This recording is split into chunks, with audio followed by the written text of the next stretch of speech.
Dawn had not yet broken. The sky over Kaya was shrouded in dusty mist, like a silent veil draped over rows of sun-baked homes. The wind from the Sahel whispered through narrow alleys, rustling like voices of the past. In a small cemetery on the outskirts of town, where wild grass crept between modest gravestones, a teenage boy knelt beside an old grave, tracing silver-painted letters with his fingertips. Thomas Isidore Noel Sankara. His gaze was fixed unblinking, as though he were trying to see through the soil to speak to the man buried beneath it. The boy's name was Ibrahim, 17 years of age, clad in a faded shirt and dusty plastic shoes. His cheeks were high, his eyes sharp, older than his years. He did not weep. He had not wept in front of anyone since the day his father died in a cholera outbreak when Ibrahim was 12. An outbreak left untreated because the village clinic had no medicine and the nurse had abandoned her post weeks before. When they buried his father with their bare hands beneath the searing March sun, his uncle Seydou placed a firm hand on Ibrahim's shoulder and uttered only one sentence: "This is not God's fault. It is the fault of those who bow their heads." From that moment, Ibrahim began to remember. Every tear-stained face, every emaciated child sweltering in a corrugated-roof classroom, every faded line in the history books. They all became silent stones, laid deep within him. Uncle Seydou, once a guard under Sankara's revolutionary government, lived in a wooden house behind Kaya's marketplace. He was aging, one eye dimmed by shrapnel since 1987, but his memory never faltered. Every Saturday night, he brewed strong tea over charcoal and told stories to neighborhood children. But only Ibrahim ever heard the parts never told in public. Sankara did not die because he was naive, Seydou said one evening, smoke curling from his lips. He died because he believed Africa could change without hurting Europe. That's where he misjudged. Ibrahim remained silent. On the 15th of October, 1987, when gunfire echoed through the presidential compound, I was guarding the western gate. 8 minutes later, he was gone. One of the soldiers cried as he stripped the badge from Sankara's shirt. But tears don't save a country. Ibrahim clenched his fists. He had heard the story 10 times, yet it cut deeper with each telling. Seydou rested a hand on his shoulder. You're sharper than I was at your age. But don't waste your memory on anger alone. Learn, truly learn, then return. No one will save us but ourselves. That night, Ibrahim slipped quietly out of the house, walking more than 2 kilometers to the cemetery. Beside that grave, he sat until the first cock crowed and made a vow that only he could hear.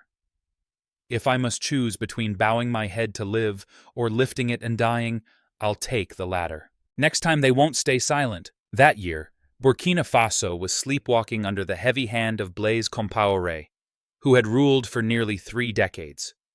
Banners reading peace and stability were strung across schoolyards, yet teachers went on strike over unpaid wages. State television replayed grainy footage of Franco-Burkinabe friendship, while trucks carrying gold ore rumbled through the night toward the border, untaxed and unseen by ordinary citizens. Ibrahim saw this, and he remembered. That year's Independence Day, he and his classmates were forced to salute the flag beneath a large portrait of Compaoré mounted at the school gate. Drums beat, the anthem played, but in the eyes of his peers, only fatigue and mistrust. When the headmaster asked for a volunteer to write a reflection on national independence, Ibrahim raised his hand. He wrote, "How can we call it independence when the wealth of our people lies in another man's vault?" His essay was confiscated. His mother was summoned to the school. But that evening, Uncle Seydou laughed, loud and long for the first time in years. "You've begun, Ibrahim. Now go further."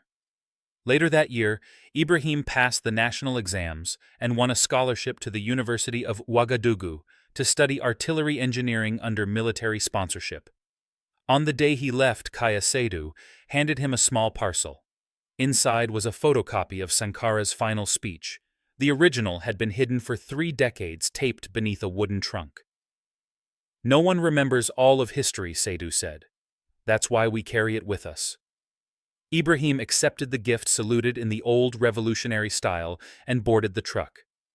As the vehicle pulled away from Kaya, the Sahel wind rose again, brushing softly against the window pane like a memory's whisper. He knew the road ahead would not be easy, but his heart had chosen, not the airport, but the cemetery. The dust hung low in the air over Lorem, tinged with the acrid scent of fire and fear. Smoke curled above the horizon where once a gold mine buzzed with life. Now there was silence. Not even the crows had come. Captain Ibrahim Traoré stepped from the military truck and stared at the wreckage.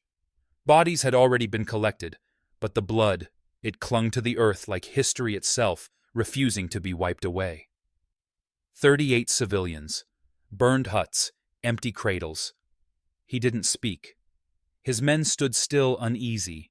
The air was heavy, and so were their hearts.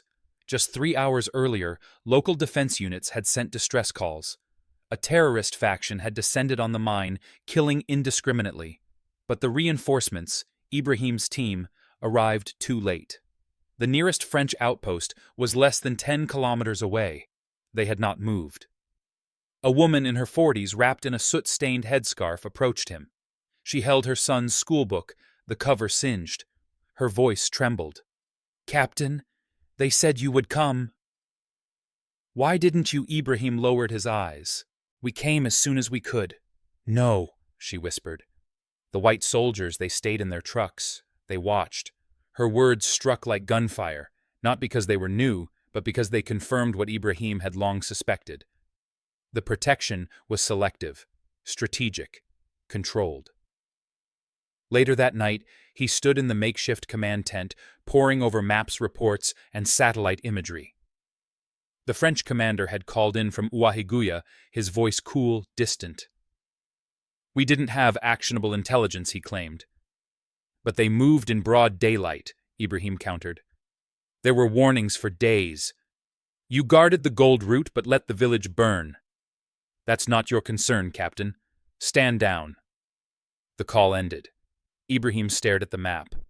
Every red marker showed an attack site, every blue dot a foreign-controlled resource hub. He began drawing a line between them. The pattern was undeniable. At dawn, he climbed the hill overlooking the mine. The sun rose slowly, casting a golden glow over the debris. Gold, the metal that promised wealth but had delivered nothing but war to his people. A soldier approached. "We found something, sir." It was a French-marked dossier left behind in the attacker's haste. Ibrahim flipped through it. Coordinates, movement charts, even warning memos from local intelligence. The French had known. He felt a fire rise within, but it was not blind rage. It was clarity. Something snapped into place. The war in the Sahel was not a war for peace. It was a cover, a shield for exploitation, a theater with African bodies and European profits. Back at the barracks in Kaya, a superior officer confronted him. "You're overstepping, Traoré." "I'm asking questions," he replied, calm but firm. "Questions aren't orders." "No, but orders should come with truth." The clash grew, voices rose, a chair fell. Ibrahim was suspended for insubordination, 3 weeks without field command. He returned home, walking the same dusty path he once took as a boy. Uncle Seydu sat beneath the neem tree as if he had known. "They've punished you?" he asked. "They fear I've seen too much," Ibrahim replied. Seydu nodded. "Then you're ready." That evening, Ibrahim stood again at Sankara's grave. He lit a single candle, the wind threatening to snuff it out. He cupped his hands around the flame and whispered, "They kill for gold. We'll live for something greater." 2 weeks later, he returned to duty, but something in him had changed. He no longer saw the uniform as a badge of service. It was now a question: to whom was he really serving? He began keeping a journal. Every night after patrols he wrote, "They tell us we fight terrorism. But the real terror is the silence when our people scream. We are not soldiers. We are shadows guarding the gates of others." In briefings, he started challenging protocols. He asked why French troops remained despite their inefficiency. Why aid money disappeared.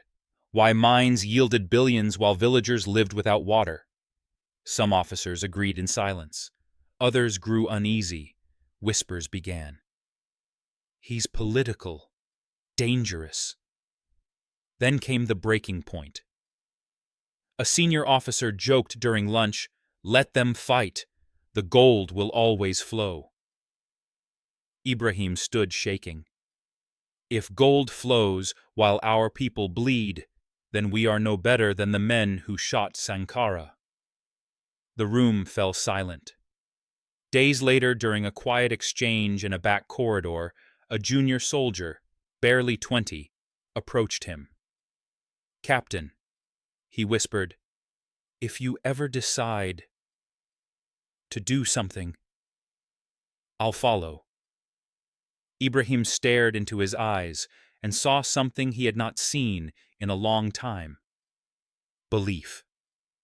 That night he wrote one more line in his journal. If Damiba won't change the system, then perhaps the system must be changed. The sky over Ouagadougou was darker than usual on the night of September the 29th. Not just from the absence of stars, but from the weight in the air, as if the city itself was holding its breath. In the military barracks on the eastern side of the capital, boots moved in silence. Orders were whispered, not spoken. The revolution had no fanfare. It moved like a prayer.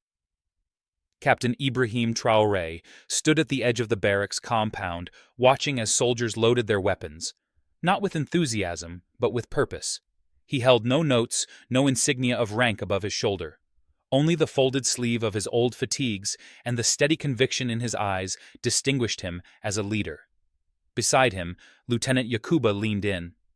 "Are you sure, Captain, they have France? They have Paris." Ibrahim nodded slowly. "And we have the people. That's more than they ever did." At precisely 02:47, the first checkpoint at the northern gate was secured. No gunfire, no alarms, just a firm knock, a shared glance, and a soldier choosing loyalty to his homeland over command. One by one, the dominoes fell. The central barracks, the communications tower, the Ministry of Defense. By dawn, the city had changed hands, without a single civilian death. As the first rays of sunlight slipped between the buildings, the military convoy rolled towards the presidential compound. The gates were open. No resistance. Colonel Paul-Henri Damiba was not in his office. He was in the chapel alone in prayer. Or perhaps in retreat. When Ibrahim entered, the older man rose slowly. Their eyes locked. "You've come to betray your commander," Damiba asked. "I've come to correct the betrayal," Ibrahim replied, voice steady. "Not of you. Of them." He handed Damiba a sealed order, an official notification of his removal signed by a military council already in place. Damiba read it, paused, then sat back down. "You're too young for this war, and you were too comfortable for it. There were no handcuffs, no parade." Damiba was escorted quietly from the premises. The French embassy remained ominously silent. Outside, hundreds gathered in disbelief. Within hours, thousands filled the streets. But it was not celebration. It was relief, as if the people had known all along and were simply waiting for someone to do what needed to be done. By noon, Ibrahim stood before the cameras of state television. The broadcast was late. Power had flickered twice. The anchor looked visibly shaken. But when Ibrahim began to speak, the room fell silent. "We have not staged a coup. We have realigned ourselves with the people." He did not read from a script. He spoke as if every word had waited years to be uttered. "We are not against France. We are against dependency. We are not against the West. We are against forgetting who we are." He paused. The age of remote control governance is over. Social media exploded. Telegram channels lit up from Mali to Niger. In Paris, political advisors scrambled. In Washington, think tanks issued warnings.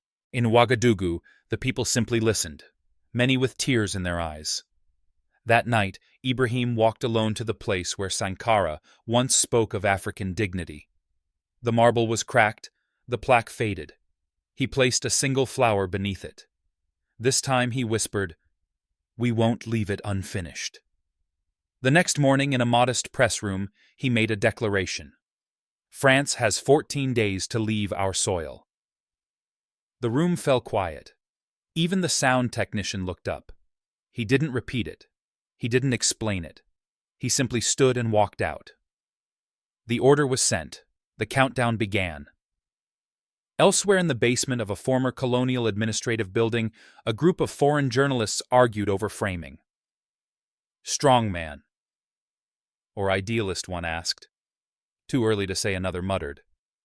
But he's disrupted the game. Far away in a white office in Brussels, a diplomat slammed his hand on the desk. We should have seen this coming. But no one did. No one saw a 35-year-old artillery officer walking quietly into history, carrying nothing but the memory of a murdered dream. At dawn on the 8th day, the order came. It was not broadcast. It was not debated. It arrived at the French military base in Ouagadougou, sealed in an envelope bearing the national crest of Burkina Faso.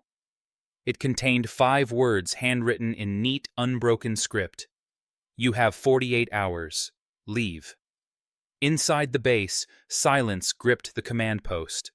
The officers exchanged glances, not of confusion, but disbelief. Never in the 60-year history of France's post-colonial presence had they received such a blunt dismissal. Not from a neighbor, not from a partner, and certainly not from a 35-year-old artilleryman. But the message was clear. The time of ambiguity was over. Back in the capital, Captain Ibrahim Traoré stood at the window of the Ministry of Defense, watching the smoke rise from the morning tea stalls. The city moved slowly, unaware that history had shifted in the night. He turned to his defense minister. "We give them dignity as they leave," he said. "But they must leave." The minister nodded. No one dared question him now. Not because of fear, but because of the unmistakable clarity of his purpose. He was not bluffing. He was not posturing. He was simply done. Hours later, the formal decree was announced. Operation Sabre, France's counterterrorism mission in the Sahel, was terminated. The base near the Ouagadougou airport was to be vacated, dismantled, and returned to national control. All bilateral military agreements signed under the 1961 Post-Colonial Accord were annulled, effective immediately. A ripple swept across the continent. In Paris, silence. In Brussels, unease. In Washington, strategy rooms buzzed. But in Ouagadougou, something else stirred, a kind of quiet pride. No cheering, no parades, just mothers packing food and tea to deliver to young conscripts at the gates. Just old men lifting radios to hear the speeches play in full, not edited by foreign broadcasters. Just boys in schoolyards reciting their national anthem, not as obligation, but as inheritance. Later that day, Ibrahim convened a press conference. He held up a yellowed document. The original 1961 Defense Cooperation Treaty signed by the first president of independent Burkina Faso and his French counterpart. His voice was calm. This, he said, was never about protection. It was about permission. He held up a lighter. Then he burned it. The French embassy released a statement. "We regret the decision and will review our position." Ibrahim made no reply, but he did not stop. The next week, he ordered the suspension of French-funded NGOs operating in sensitive areas. Intelligence under the veil of development, he called it. He accused France 24 and Radio France Internationale of inciting instability, citing distorted reports, colonial framing, and silence on key massacres. Both outlets were suspended indefinitely. International backlash was swift. Human Rights Watch issued a statement condemning the closures. The BBC followed. The Atlantic Council warned of rising authoritarianism. Inside the presidential office, Ibrahim remained still. "Do they forget," he murmured, "that we too have a right to information?" In the following days, the government launched a review of all mining contracts signed under Blaise Compaoré's regime. Burkina Faso, though one of Africa's largest gold producers, over 70 tons per year, saw less than 10% of that wealth return to its people. Buried beneath our soil lies our future, Ibrahim declared in Parliament. Yet our children eat from foreign tables. One evening, after a long session with his economic advisors, Ibrahim walked the quiet halls of the palace.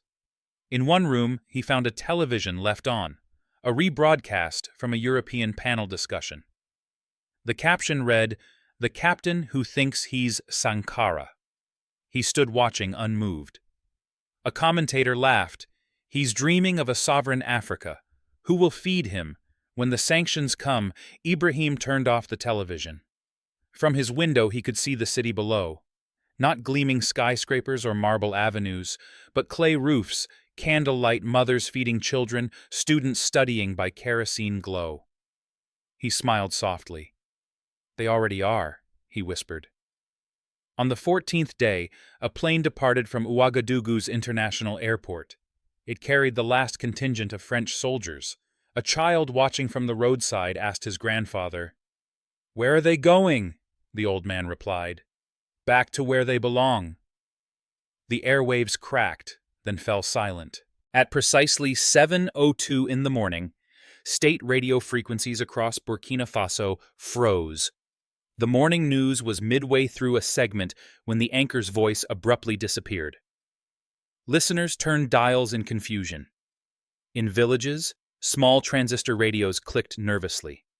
In cities, cafe televisions blinked to black. France 24 had returned illegally via satellite override. Within minutes, it was back on screens, with headlines written in bold, "Traoré tightens grip." Freedom of press in peril. Burkina's strongman. Captain Ibrahim Traoré sat before a muted television, eyes fixed. He didn't flinch. Around him, his media team argued in hushed tones. "They've breached the national broadcast barrier," one of them said, shaking. "It's coordinated." He stood slowly and looked at the screen, then walked to the window of the press office. Outside, Ouagadougou bustled with morning life traders, school children, volunteers, sweeping streets. A normal day in the capital of a nation suddenly cast as a pariah. He turned to the room. "They do not report," he said. "They design perception." In a modest broadcasting studio on the city's southern edge, a woman adjusted her scarf and checked her microphone. Aïcha Diallo had been a radio voice long before coups and commanders, but these days she spoke more carefully. Her nightly program, The Voice of the Soil, had become a trusted source among rural listeners. She did not shout. She did not provoke. She simply told the truth that people lived. "We do not deny pain," she said during one broadcast, "but let no one abroad tell us what pain feels like in our skin." Aïcha was called in for questioning the week after. International groups accused her of endorsing government narratives. She left the hearing, silent, walked home under dusk, and that night began her broadcast with a single phrase, "I report in the language of mothers." She became an icon. Meanwhile, Western headlines gathered like clouds. The BBC published a special segment titled, "Burkina's Democracy at Risk." Human Rights Watch released allegations claiming military abuse in northern villages. Voice of America warned of Russian infiltration. Ibrahim's government responded with swiftness. The Ministry of Information suspended the licenses of several outlets and blocked access to digital platforms broadcasting from abroad. "We do not fear criticism," Ibrahim said in a televised address, "but we will not host manipulation disguised as journalism." Backlash surged. Think tanks wrote op-eds branding him dangerous. Policy groups in Washington questioned his finances. An anonymous source claimed gold reserves were being diverted to fund his personal guard. General Michael Langley of U.S. AFRICOM publicly questioned Traoré's integrity. The government's answer: a full public audit televised, detailed, cross-verified. No missing reserves. No evidence of personal use. But the damage had been done. The narrative was out. One night Ibrahim met privately with Aïcha. She entered the office with grace, her white scarf softly wrapped. He poured tea himself, strong, no sugar. They spoke plainly. They fear silence, he said, when it is not theirs. She nodded. Because silence is ours. He looked at her uncertain. They want the last word, she explained. But for the first time the word is African. He offered a tired smile. Then let us protect it. Across the continent, new alliances stirred. Mali and Niger reached out. Conversations began not just about military ties, but shared control of information, joint cultural broadcasting, school curriculums recentered on local history. The real war, Ibrahim knew, had never been about territory. It was about memory. Who shapes it? Who tells it? Who owns it? At dusk one evening, a fire broke out in a transmission hub near the border. Suspected sabotage. The country lost signal for 3 hours. But something remarkable happened. Communities lit fires and gathered to listen to elders speak. Grandmothers recited proverbs. Children listened. History came back not from satellites, but from mouths. Later that night, when power returned, Aisha's voice came through the static. They cannot silence us. We have been speaking before microphones existed.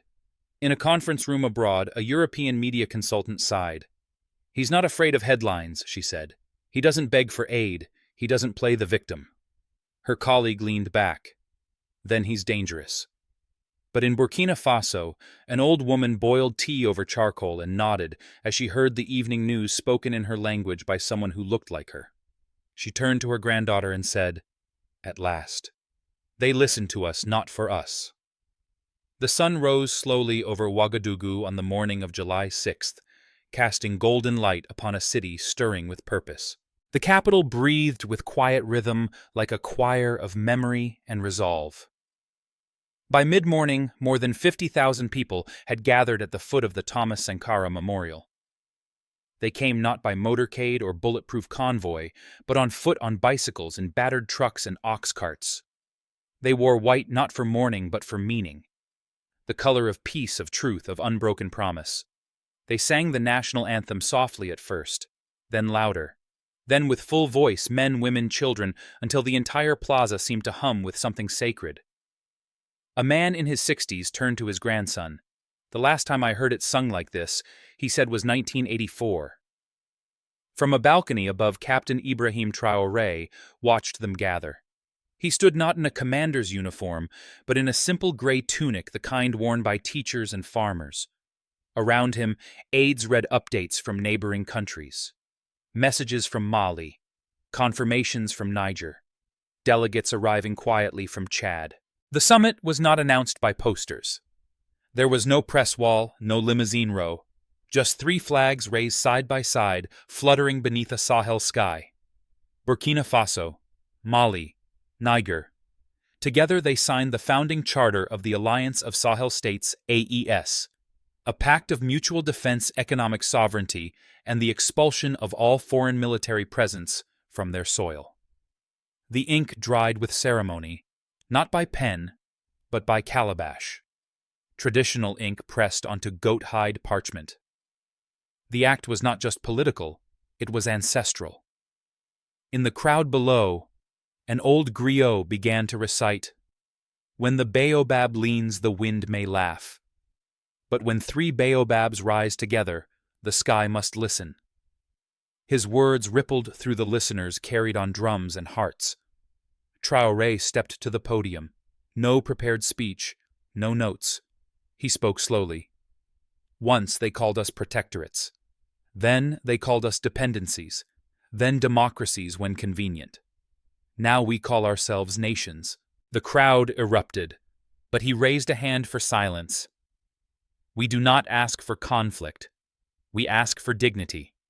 And if dignity demands that we dig with bare hands to feed our own, then let it be said, we dug with honor." He turned toward the Sankara statue behind him, nodded once. "We finish what you began." By evening, volunteer camps across the country saw a surge in enrollment. More than 53,000 civilians had already joined the volunteers for the defense of the homeland, VDP. But on that day, another 10,000 came forward. Farmers, teachers, students. Not to fight for war, but to stand for peace on their own terms. In the villages, drums played until late into the night, not as celebration, but as a heartbeat. In Niamey and Bamako, murals appeared overnight, a shovel, a pen, and a rifle bound together by cloth, not chains. And in a quiet corner of the palace, a letter arrived, handwritten, sealed in dark red wax. It was from the President of the Democratic Republic of Congo. A single line: "You are not alone." That night, as Ibrahim walked alone through the capital, he passed a group of children painting on a wall, 3 figures in silhouette, Sankara Lumumba, and a third whose face was unfinished. "Who is that one?" he asked. A girl no older than 10 looked up and said, "We haven't drawn him yet. He's still deciding who he'll be." Ibrahim smiled. "No rush," he said. "Take your time."